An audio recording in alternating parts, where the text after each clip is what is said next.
A Rádio Rio de Janeiro leva até você Mediunidade e Obsessão. Um programa que se propõe tirar suas dúvidas sobre esses dois temas com base na doutrina espírita. Apresentação: Moisés Santos. Caríssimos ouvintes da Rádio Rio de Janeiro, eu sou Moisés Santos. Este é o programa Mediunidade e Obsessão. Em nova fase que estamos estudando agora a obra Diálogo com as Sombras. O autor é Hermínio Corrêa de Miranda, editora da Federação Espírita Brasileira. Estamos abordando os recursos de assistência à proposta pedagógica de ação do bem com a ferramenta da mediunidade, bem como as técnicas, bem como as condições favoráveis para uma boa reunião mediúnica. Estamos na segunda parte dessa obra que intitula-se As Pessoas.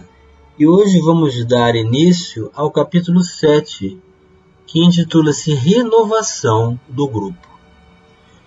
E Hermínio Miranda começa dizendo: já discutimos ligeiramente o problema da exclusão de algum participante do grupo mediúnico. Não creio que o assunto esteja esgotado, mas não parece necessário esmiuçá-lo mais. A disciplina e a coesão da equipe devem ser mantidas serenamente e com firmeza. Se alguém destoar, a ponto de introduzir um fator de perturbação, deve ser afastado, temporária ou definitivamente, se for o caso. Nada, porém, de perseguições, de espionagem e de regras policiais. A disciplina deve ser consciente, para que todos possam trabalhar de espírito desarmado e tranquilo. Se os componentes do grupo não se entenderem, como poderão oferecer aos companheiros desarvorados do mundo espiritual o exemplo da solidariedade e da compreensão?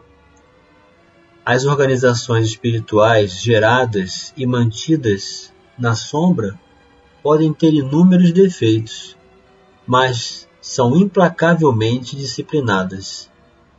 Guardemo-nos de imitar essas formas de disciplina brutal e cruel, mas estejamos sempre conscientes de que nenhum trabalho de equipe se realiza sem um mínimo de ordem. Vamos ver o que Allan Kardec tem para nos dizer acerca da necessidade dessa coesão. Vamos esclarecer este conceito. Esclarecendo conceitos.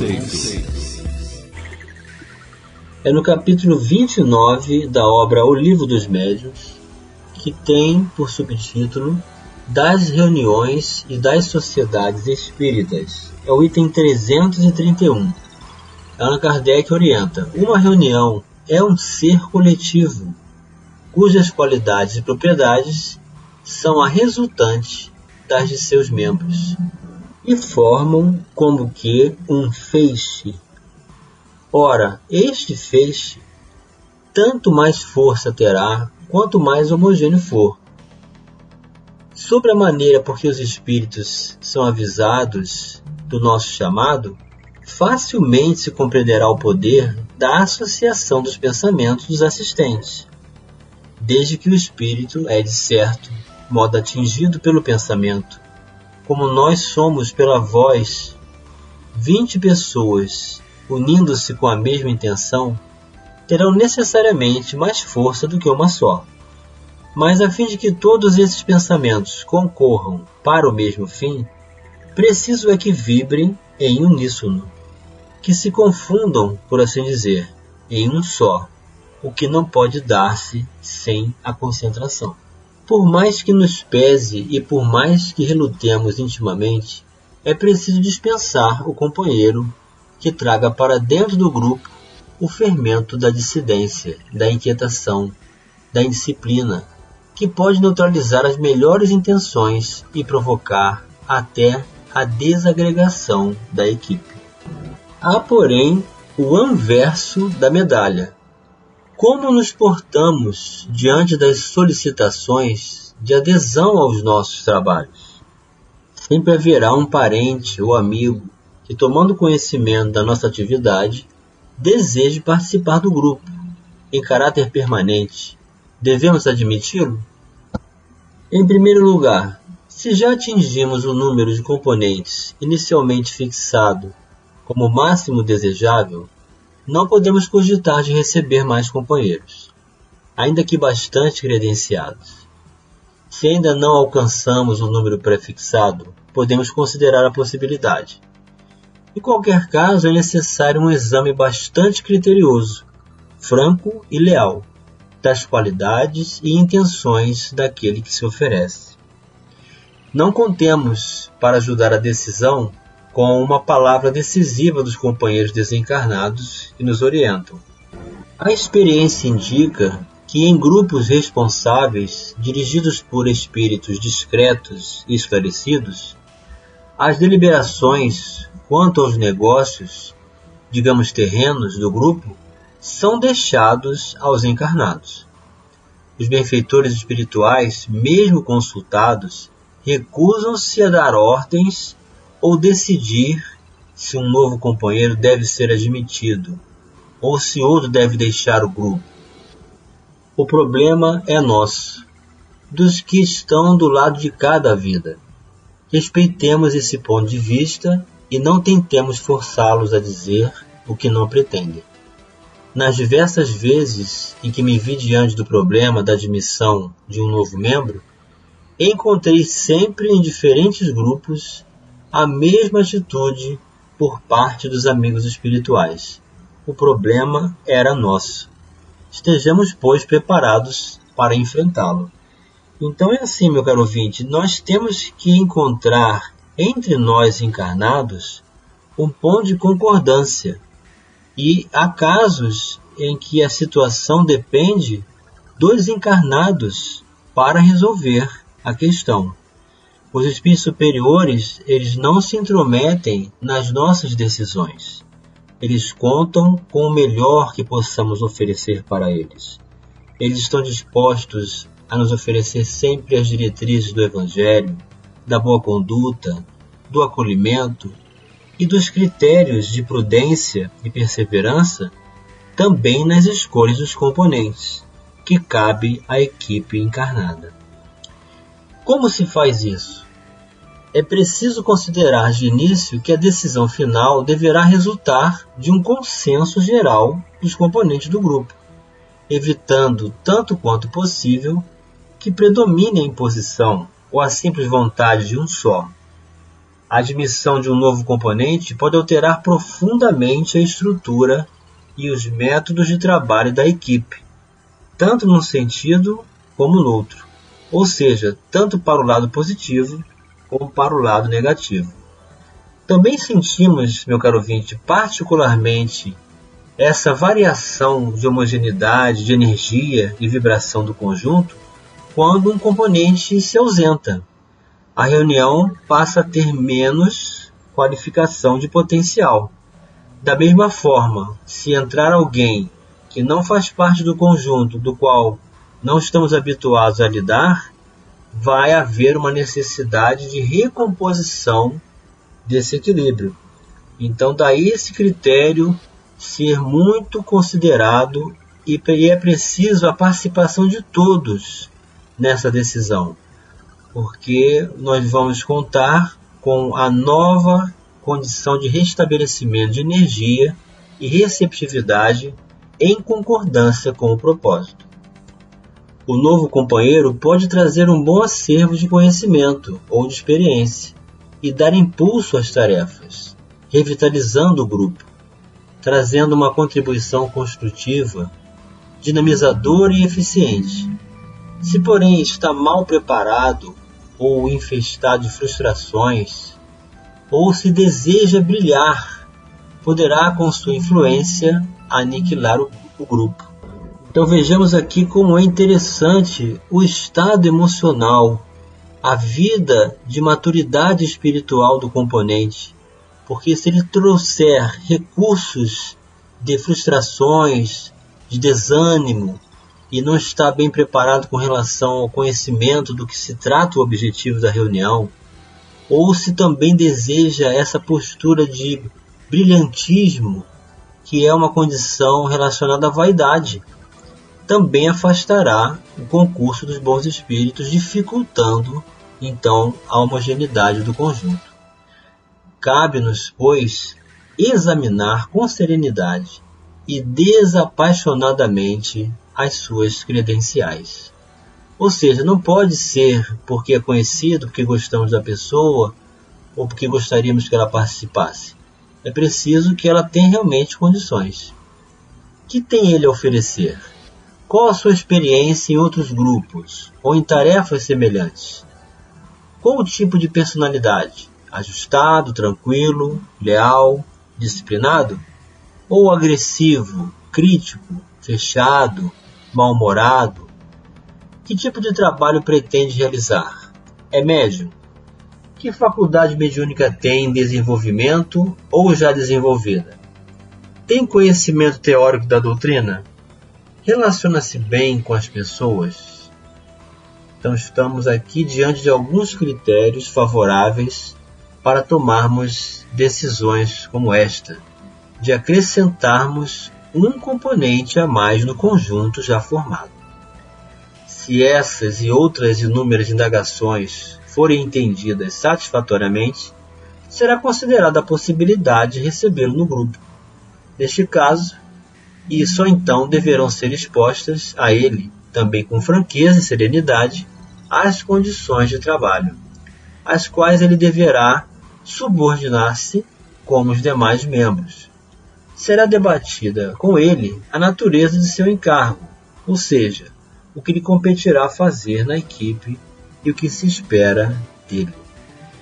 Então, é um critério que todo grupo deve se preparar, porque uma vez formado e estabelecido o concurso com a comunicabilidade dos espíritos, o grupo passa a fazer parte das raras e poucas, vamos dizer assim, equipes que se dispõem a realizar um concurso em comunicação com o mundo espiritual, mantendo uma frequência, mantendo uma qualidade, mantendo a postura dos recursos de aprendizagem e conexão com Jesus.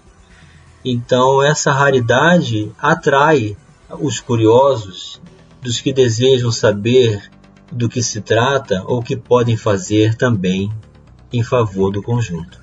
Vamos continuar raciocinando sobre a renovação de um grupo mediúnico já no próximo bloco. Participe do programa Mediunidade e Obsessão enviando sua sugestão ou pergunta para o e-mail meo@radioriodejaneiro.am.br ou pelo WhatsApp 984867633 aos cuidados de Moisés Santos. A Rádio Rio de Janeiro está apresentando Mediunidade e Obsessão. Apresentação Moisés Santos. Caríssimos ouvintes da Rádio Rio de Janeiro, voltamos agora com o segundo bloco do nosso programa de hoje, em que estamos abordando o capítulo 7, a renovação de um grupo, a renovação das pessoas, a adição de mais um componente após a reunião mediúnica ter sido estabelecida com os componentes já estruturados. Você já sabe, estamos estudando a obra Diálogo com as Sombras. O autor é Hermínio Corrêa de Miranda, editora da Federação Espírita Brasileira. Então, Hermínio Corrêa de Miranda está orientando com relação aos critérios, à avaliação, à consideração de todos os componentes do conjunto para darem a condição positiva de receptividade de um novo componente. E está demonstrando o quanto que essas alterações podem modificar o estado de energia, de conexão, de homogeneidade do pensamento. E vimos que Allan Kardec orienta que a reunião mediúnica é como se fosse um feixe de um único pensamento, como se fossem várias pessoas estabelecendo energia de um só pensamento do propósito acima de todas as condições. Então são critérios que devem ser observados para que essa estrutura não perca o caminho de aperfeiçoamento e receptividade do nível de ação de acolhimento para determinadas ações promovidas pelo mundo espiritual.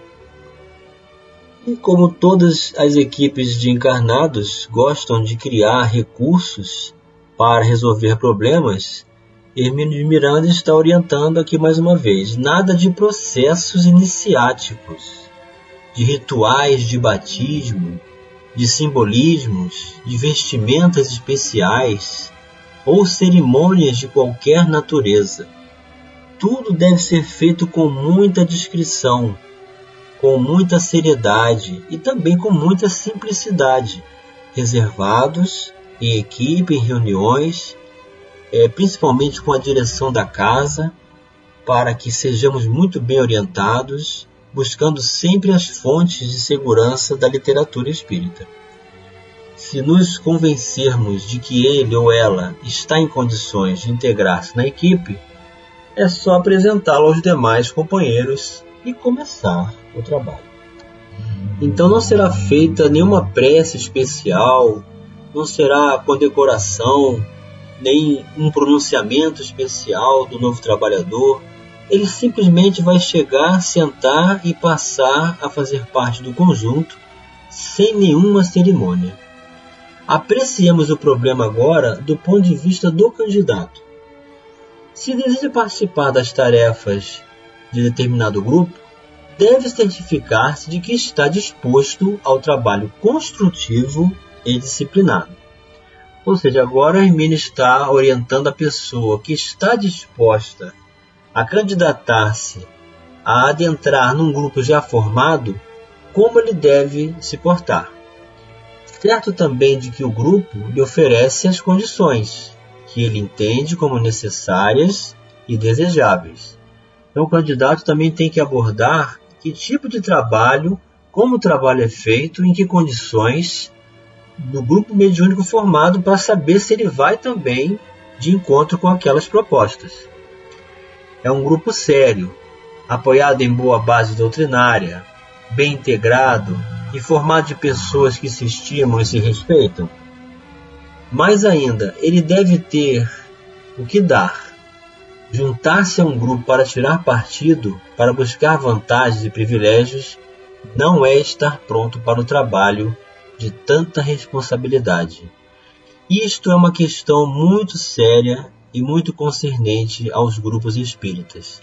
Aqueles que desejam formar espécie de conjuntos, partidos, e destacarem-se da amizade, formando grupos especiais destacados de outros em oposição a pensamentos diferentes, isso gera uma condição totalmente desfavorável para o desenvolvimento de um bom trabalho.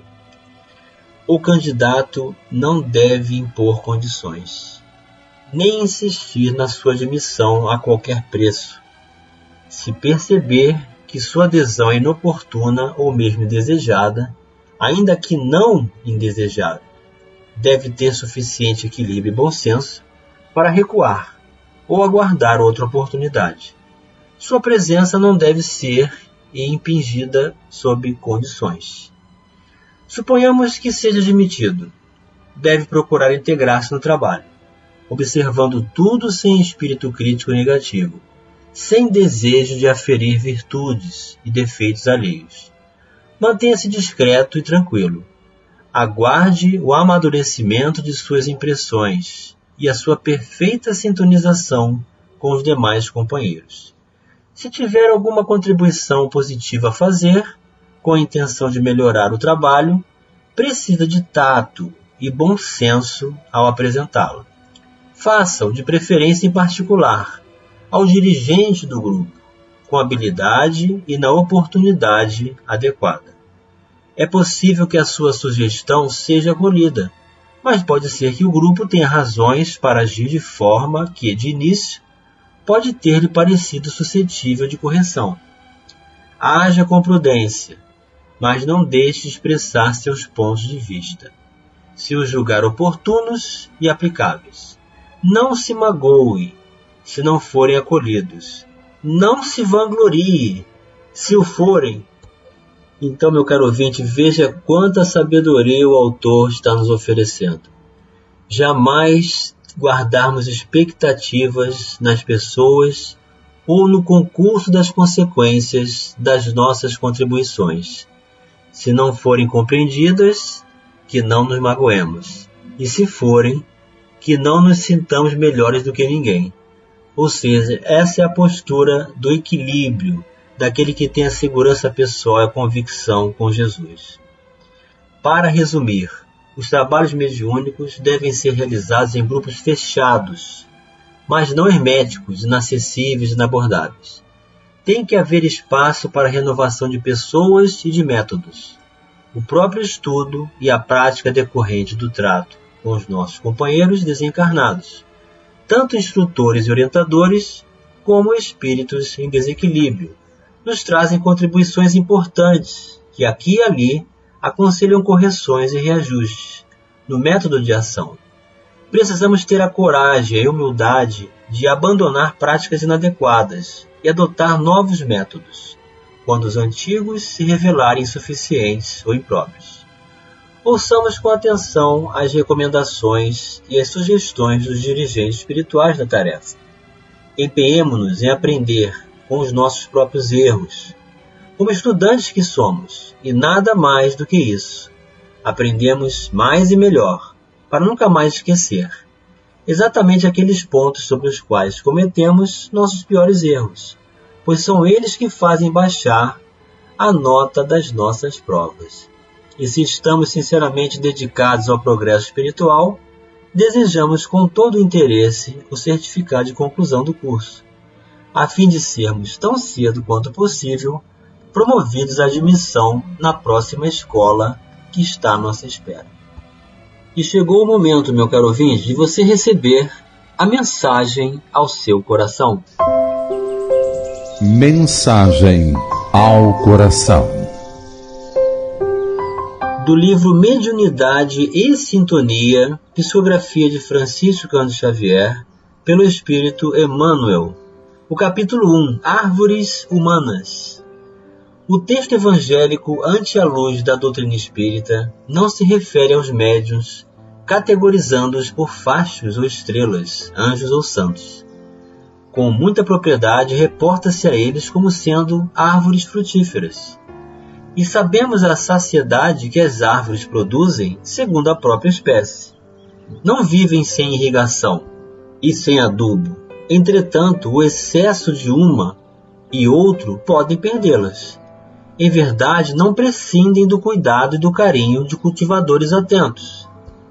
Contudo, se obrigam a tolerar vento e chuva, canícula e tempestade, como abençoadas por ninhos e melodias de pássaros amigos. Todavia, suportam pragas que por vezes lhes carcomem as orças e pancadas de criaturas irresponsáveis que lhes furtam lascas e flores.